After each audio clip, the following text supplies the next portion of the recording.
আসসালামু আলাইকুম ওয়া রাহমাতুল্লাহ। সবাই কেমন আছো? আশা করি সবাই ভালো আছো। আলহামদুলিল্লাহ আমিও ভালো আছি।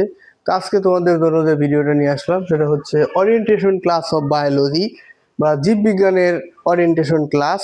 এটা নবম জীববিজ্ঞান যারা মূলত ক্লাস 9-এ উঠলে আহ, কিছুদিন আগে 9-এ উঠলে এবং 9-এ থেকে তোমরা যে এই বইটা পাবে এবং এই বই থেকে যে এই বইতে যে কয়টা অধ্যায় আছে অর্থাৎ 14টা অধ্যায় আছে। এই 14টা অধ্যায়ের সংক্ষিপ্ত আলোচনা এখন আমি করব। তো প্রথম যে অধ্যায়টা আছে সেটা হচ্ছে জীবন পাঠ। জীবন পাঠ, এই জীবন পাঠ অধ্যায়টিতে কি আছে? এই অধ্যায়ে মূলত জীববিজ্ঞান কাকে বলে, জীববিজ্ঞান কয়টা শাখা, জীববিজ্ঞানের শ্রেণীবিন্যাস, দ্বিপদ নামকরণ ইত্যাদি আলোচনা আছে। তো জীববিজ্ঞানটা কি? জীববিজ্ঞান শব্দটা আসছে দুইটা শব্দ থেকে, একটা হচ্ছে বায়োস আর একটা হচ্ছে লোগোস।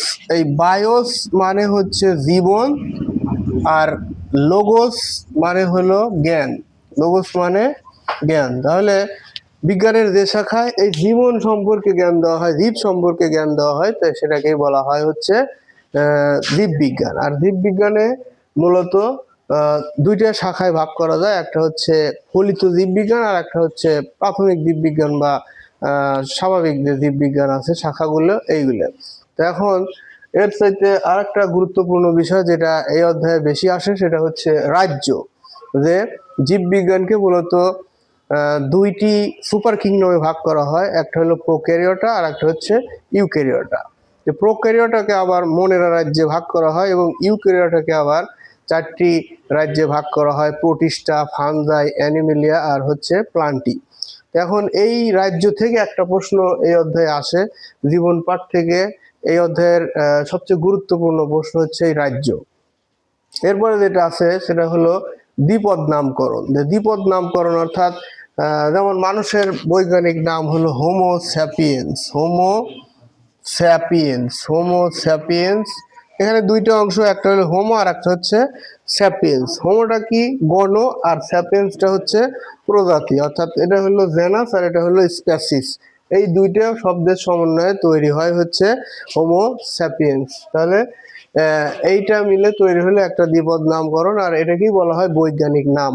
আর বৈজ্ঞানিক নাম মানুষের যেরকম আছে, পাটের আছে, তারপরে হচ্ছে আমের আছে, বা রয়্যাল বেঙ্গল টাইগারের আছে, এরকম উদ্ভিদ, প্রাণী এবং ফাঙ্গাই সব ধরনের রাজ্যেরই কিন্তু এইরকম কি আছে, দ্বিপদ নামকরণ আছে। তারপরে এই অধ্যায়ের সবচেয়ে গুরুত্বপূর্ণ টপিকস হচ্ছে মূলত এই দুইটাই। আর যদি তোমরা এসএসসি চিন্তা করো, যে এসএসসিতে মূলত এই 1 নম্বর অধ্যায় সবচেয়ে গুরুত্বপূর্ণ, 2 নম্বর অধ্যায়, আর হচ্ছে 5 নম্বর অধ্যায় আর 11, এই 4টে অধ্যায় থেকে সাধারণত প্রশ্ন আসে বেশি। যদি কেউ এই 4টে অধ্যায় ভালো করে পড়ে তাহলে আশা করি কমপক্ষে 3 থেকে 4টে প্রশ্ন কমন পাবে। আর মূলত এসএসসিতে আসে হলো 8টা প্রশ্ন, এর মধ্যে দিতে হয় 5টা। তা এইগুলো পড়ার পরে তারপরে যদি এই কোষ বিভাজন আর তারপরে হচ্ছে এই যে বংশগতি, এই অধ্যায়গুলো একটু ভালো করে পড়ে, তারপরে পাশাপাশি এইগুলো যদি একটু জানিয়ে রাখে, তাহলে মোটামুটি 8টার মধ্যে 8টাই কমন পড়বে এবং খুব সহজেই এই বায়োলজি সাবজেক্টে A+ অর্জন করা সম্ভব। তাহলে তারপরে দ্বিতীয় যে অধ্যায় আছে সেটা হচ্ছে জীবকোষ এবং টিস্যু। জীবকোষ এবং টিস্যু, কোষ টিস্যু। তাহলে আমরা জানি যে আমাদের জীবনের মূল ভিত্তি হচ্ছে কি? কোষ। কোষ দুই ধরনের, একটা হচ্ছে প্রাকেন্দ্রিক কোষ আর একটা হলো সুকেন্দ্রিক কোষ। এই কোষের সমন্বয়ে তৈরি হয় কি? অনেকগুলো কোষ একত্রে যদি একই ধরনের কাজ করে তখন সেটাকে বলা হয় টিস্যু। তারপরে টিস্যু যদি একত্রে, অনেকগুলো টিস্যু একত্রে যুক্ত হয়ে একটা যেটা গঠন করে সেটা হচ্ছে কি? অঙ্গ। তারপর অনেকগুলো অঙ্গ যদি একসাথে যুক্ত হয় তখন সেটাকে বলা হয় তন্ত্র। আমরা জানি যে জীববিজ্ঞানে কয়েক ধরনের তন্ত্র আছে। যেমন এই যে আমাদের দেহের সবচেয়ে উপরে থাকে কি? স্কিন, স্কিন বা ত্বকতন্ত্র। তারপরে এর নিচে থাকে হচ্ছে কি থাকে? স্নায়ু, স্নায়ুতন্ত্র আছে। যেমন আমাদের যদি মশা কামড় দেয় তাহলে আমরা বুঝতে পারি যে এইখানে মশা কামড় দিয়েছে, সেটা ব্রেনে এসে সিগন্যাল দেয় এবং ব্রেন বলে দেয় যে এইখানে কামড় দিয়েছে, তখন আমরা বুঝতে পারি যে এইখানে মশা কামড়াইছে। ঠিক আছে, এটা কোন তন্ত্রের মাধ্যমে? স্নায়ুতন্ত্রের মাধ্যমে, স্নায়ুর মাধ্যমে। এরপরে এর নিচে আছে কি? এর নিচে আছে হচ্ছে রক্ত, রক্ত সংবহন তন্ত্র নামে আর একটা তন্ত্র আছে। এর নিচে আছে হচ্ছে হাড়, কঙ্কাল। এবং এটাকে বলা হয় কঙ্কাল তন্ত্র বা স্কেলেটাল সিস্টেম। তারপরে আছে হচ্ছে কি আছে, এইগুলো এখানে 4টে তন্ত্র। আর আমরা যেটা খাই এটাও একটা তন্ত্র, হজম হয় পরিপাক তন্ত্র, আবার হজম হওয়ার পর বের হয়ে যায় এটা হচ্ছে রেচন তন্ত্র। এইরকম অনেকগুলো তন্ত্র আছে। তো এই জীবকোষ এবং টিস্যু অধ্যায়ে সবচেয়ে গুরুত্বপূর্ণ যে বিষয়টা সেটা হলো 2টা কোষের চিত্র, উদ্ভিদ কোষ এবং প্রাণী কোষ। একটা হচ্ছে কি উদ্ভিদ কোষ আর একটা হচ্ছে কি প্রাণী কোষ। উদ্ভিদ কোষ এবং প্রাণী কোষের যে চিত্র, এই চিত্রটাই কিন্তু এখানে সবচাইতে গুরুত্বপূর্ণ। যে উদ্ভিদ কোষের মধ্যে প্রাণী কোষের মধ্যে কি থাকে, সাধারণত বাইরে থাকে কি কোষ ঝিল্লি, কোষ মেমব্রেন, নিউক্লিয়ার মেমব্রেন, তারপরে ভিতরে থাকে কোষ গহ্বর, তারপরে এন্ডোপ্লাজমিক জালিকা, মসৃণ এন্ডোপ্লাজমিক, অমসৃণ এন্ডোপ্লাজমিক জালিকা, মাইটোকন্ড্রিয়া, প্লাস্টিড, তারপরে এরকম রাইবোজোম ইত্যাদি, এরকম অনেক কিছুই থাকে উদ্ভিদ কোষ এবং প্রাণী কোষে। এইরকম অনেক কিছু থাকে, এগুলো আমাদেরকে মনে রাখতে হবে। এবং এখানে সবচেয়ে গুরুত্বপূর্ণ যে টপিকসটা সেটা হচ্ছে মাইটোকন্ড্রিয়া। এই মাইটোকন্ড্রিয়া কিন্তু অনেকবার পরীক্ষায় আসছে, মাইটোকন্ড্রিয়ার গঠন এবং মাইটোকন্ড্রিয়ার কাজ। তারপরে আছে হলো প্লাস্টিড, প্লাস্টিডের গঠন, প্লাস্টিডের কাজ। এখানে চিত্র, আমরা জানি যে জীববিজ্ঞান মানেই কিন্তু চিত্র, চিত্র ছাড়া কিন্তু জীববিজ্ঞান সহজে বোঝা যায় না। এবং এখন তো মিডিয়ার যুগে 3D অ্যানিমেশন ভিডিও দেখা যায়, ভিডিওর মাধ্যমে আমরা বিভিন্নভাবে দেখতে পারি, বিভিন্ন অ্যাঙ্গেল থেকে দেখতে পারি যে কোথায় কোন অঙ্গ আছে, কার সাথে কোনটা যুক্ত আছে এবং এর কাজ কি, সব আমরা 3D অ্যানিমেশন ভিডিওর মাধ্যমে বুঝতে পারি।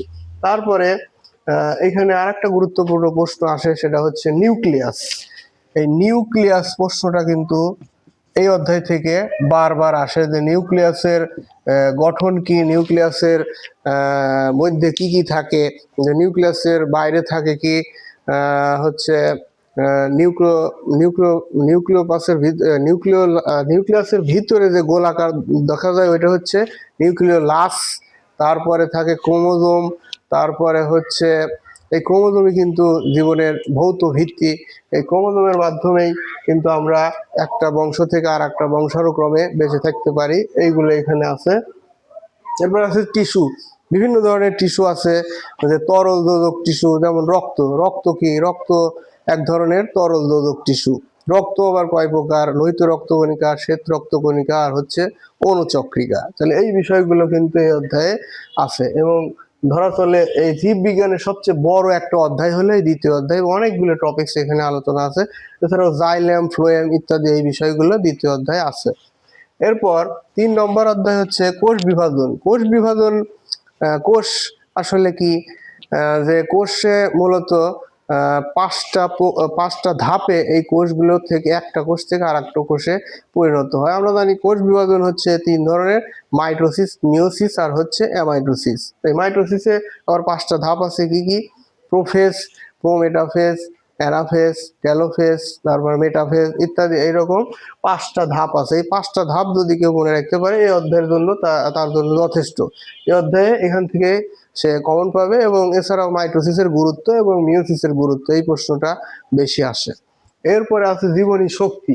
এই জীবনী শক্তি অধ্যায় যদি কেউ পড়ে তাহলে এখানে আছে সালোক সংশ্লেষণ, তারপর ক্লোরোফিল, এইগুলো কথা। সালোক সংশ্লেষণে কি হয়, মূলত আমরা কি করি, অক্সিজেন গ্রহণ করি আর কার্বন ডাইঅক্সাইড ত্যাগ করি। আর উদ্ভিদ এই কার্বন ডাইঅক্সাইডটা গ্রহণ করে এই পানির সাথে বিক্রিয়া করে এখানে ক্লোরোফিল আর হচ্ছে সূর্যের আলো, সূর্যের আলো এবং ক্লোরোফিলের সাহায্যে এখানে একটা যৌগ উৎপন্ন করে, C6H12O6 প্লাস এখানে আরো কিছু পানি উৎপন্ন হয় এবং এইখানে উৎপন্ন হয় অক্সিজেন। অর্থাৎ গাছ বা উদ্ভিদ কার্বন ডাইঅক্সাইড গ্রহণ করে, এখানে থাকে হচ্ছে 6টা কার্বন, তাহলে এখানে 6টা, আর এইখানে থাকবে হচ্ছে 12টা পানি, এখানে থাকবে 6টা পানি, আর অক্সিজেন তাহলে এখানে 12টা হলো, আর এখানে 6 2 12, 12 12 24, তাহলে এখানে 12 অণু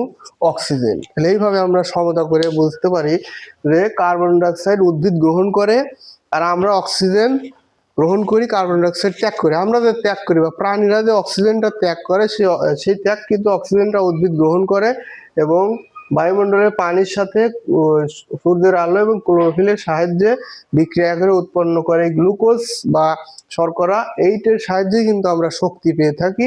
এবং এটা যে অক্সিজেন ত্যাগ করে, এই অক্সিজেনটাই কিন্তু আমরা গ্রহণ করে কিভাবে বেঁচে থাকি। ঠিক আছে, এই অক্সিজেন ছাড়া আমাদের জীবন একদমই অসম্ভব। তাহলে এই অধ্যায়ে সবচেয়ে গুরুত্বপূর্ণ বিষয় হচ্ছে এই সালোক সংশ্লেষণ, তারপর ক্লোরোফিল আবার অন্ধকার পর্যায়ে আছে, আলোক পর্যায়ে আছে, ইত্যাদি এই বিষয়গুলো। তারপরে আছে খাদ্য, পুষ্টি এবং পরিপাক। খাদ্য, পুষ্টি, পরিপাক এই অধ্যায়টা কিন্তু অনেক গুরুত্বপূর্ণ। এই অধ্যায়ে অনেক প্রশ্ন আসে, এর মধ্যে একটা প্রশ্ন সবচেয়ে গুরুত্বপূর্ণ, সেটা হচ্ছে বিএমআই।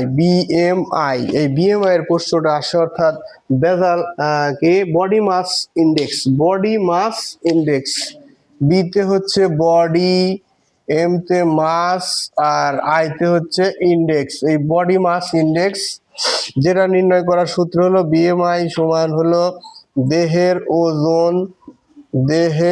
ওজন, এটা হবে কেজিতে। আর একটা আছে হচ্ছে উচ্চতার একক হবে মিটার, উচ্চতার বর্গ যেটা হবে মিটারে। ঠিক আছে, তাহলে এই জিনিসটা যদি আমরা এই সূত্রটা প্রয়োগ করি তাহলে সহজে আমরা দেহের ওজনের সাথে উচ্চতার কি সম্পর্ক, অর্থাৎ আমি কি মোটা নাকি আমি কি চিকন, নাকি আমি মোটাও না চিকন না অর্থাৎ স্লিম, এইগুলো আমরা খুব সহজে এই বিএমআই এর মাধ্যমেই বুঝতে পারবো। ঠিক আছে, যেমন আমার বিএমআই যদি আমি বের করতে চাই, তো আমার ওজন হচ্ছে 65 কেজি এবং উচ্চতা হলো 5 ফুট 2 ইঞ্চি। তাহলে এইটা ইঞ্চিকে যদি আমি মিটার বানাই, আর কেজি তো আছেই, এটা ভাগ দিলে আমরা বিএমআইটা পেয়ে যাব। ঠিক আছে, এই হচ্ছে বিএমআই এর ব্যাপার। তারপরে পুষ্টি, আমরা জানি যে খাদ্যের মধ্যে খাবার হচ্ছে 6 ধরনের পুষ্টি উপাদান পাওয়া যায়: শর্করা, আমিষ, চর্বি, ভিটামিন, খনিজ লবণ আর হচ্ছে পানি।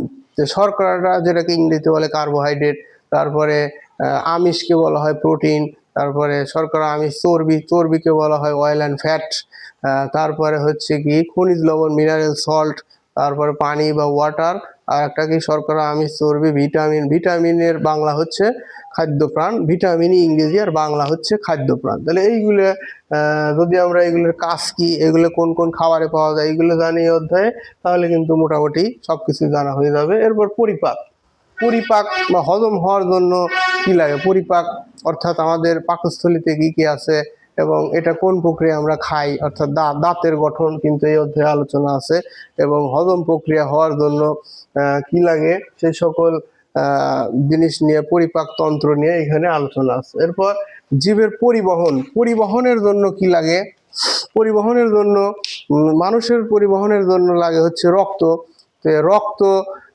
রক্ত তো 3 ধরনের বলছি, যে রক্তের মধ্যে কি কি আছে, লোহিত রক্তকণিকা, শ্বেত রক্তকণিকা, আর হচ্ছে লোহিত রক্তকণিকা, শ্বেত রক্তকণিকা আর অনুচক্রিকা। এইগুলোর মধ্যেই কিন্তু আমরা জীবের পরিবহন হয়। আর উদ্ভিদের পরিবহন হওয়ার জন্য কি লাগে, খনিজ লবণ, তারপরে পানির সাহায্যে ইত্যাদি পরিবহন করে থাকে। এরপর গ্যাসীয় বিনিময় আছে, এই অধ্যায়ে বেশি একটা ইম্পর্টেন্ট না। এবার রেচন প্রক্রিয়া, এটা খুবই গুরুত্বপূর্ণ একটা জিনিস, সেটা হলো কিডনি নিয়ে আলোচনা করা আছে, যে কিডনির ফাংশন, কিডনির গঠন কি, কিডনির মধ্যে কি থাকে, গ্লোমেরুলাস, তারপরে এটা ছাঁকনির মতো কাজ করে এইগুলা। তারপরে কিডনি নষ্ট হলে কি করতে হয়, ডায়ালাইসিস করতে হয় বা কিডনি প্রতিস্থাপন করতে হয়, এই কিডনি সম্পর্কিত কয়েকটা জিনিস আছে। তারপরে আছে হচ্ছে দৃঢ়তা প্রদান, অর্থাৎ কঙ্কাল, স্কেলেটাল সিস্টেম সম্পর্কে এখানে আলোচনা করা আছে, যে আমাদের হাতের মধ্যে কি থাকে, হিউমেরাস, তারপরে হচ্ছে বিভিন্ন যে কঙ্কালের নাম, এই নামগুলো এখানে আছে। টিবিয়া, ফিবুলা, পায়ের মধ্যে বিভিন্ন ধরনের কঙ্কাল আছে, সেইগুলো সম্পর্কে এই অধ্যায়ে আলোচনা করা হয়েছে। এরপর সমন্বয় আছে। যেহেতু ভিডিওটা লেংদি হয়ে যাচ্ছে, এই কারণে আমি সংক্ষেপে শেষ করি জীবের প্রজনন দিয়ে। জীবের প্রজনন মূলত কি, যে উদ্ভিদের প্রজনন এবং প্রাণীর প্রজনন। তো প্রাণীর প্রজননটা মূলত কিভাবে হয়, যে যৌন জনন প্রক্রিয়ায়। এখানে পুরুষের শুক্রাণু আর স্ত্রীর হচ্ছে ডিম্বাণুর মিলনের ফলে তৈরি হয় জাইগোট থেকে ভ্রূণ থেকে শিশু ইত্যাদি নিয়ে এখানে আলোচনা আছে। এখানে পুং গ্যামিটোফাইট কিভাবে তৈরি হয় এবং স্ত্রী গ্যামিটোফাইট কিভাবে তৈরি হয়, এ বিষয়ে আলোচনা করা আছে। তো মোটামুটি এই হচ্ছে জীববিজ্ঞানের মূলত গুরুত্বপূর্ণ জিনিস। এর মধ্যে যদি কেউ এই জীবন পাঠ, জীবকোষ, কোষ বিভাজন, আর হচ্ছে খাদ্য পুষ্টি পরিপাক, জীবের প্রজনন আর বংশগতি, এই কয়টা অধ্যায় খুব ভালো করে পড়ে তাহলে এসএসসিতে আশা করি সে কমপক্ষে 4টে সর্বোচ্চ 5টাও কমন পেতে পারে। আর অন্যান্য অধ্যায় একটু দেখে গেলে মোটামুটি সে এই সাবজেক্টে A+ খুব সহজেই পেতে পারবে। তো আশা করি তোমাদের এই ভিডিও থেকে তোমরা উপকৃত হতে পেরেছো। তো আমার ভিডিওটা যদি তোমাদের ভালো লেগে থাকে তাহলে লাইক করো, কমেন্ট করো, শেয়ার করো এবং আমার চ্যানেলের পাশে থাকো, আমার চ্যানেলটা সাবস্ক্রাইব করে পাশে থাকো। এবং যদি কেউ আমার সাথে যোগাযোগ করতে চাও তাহলে এই হোয়াটসঅ্যাপ নাম্বার 01756264203, এটা আমার হোয়াটসঅ্যাপ নাম্বার। এবং যে কোনো সময় অনলাইন অফলাইন যে কোনো সময় ফোন দিয়ে আমার সাথে কথা বলে যোগাযোগ করতে পারো। ধন্যবাদ সবাইকে। আসসালামু আলাইকুম।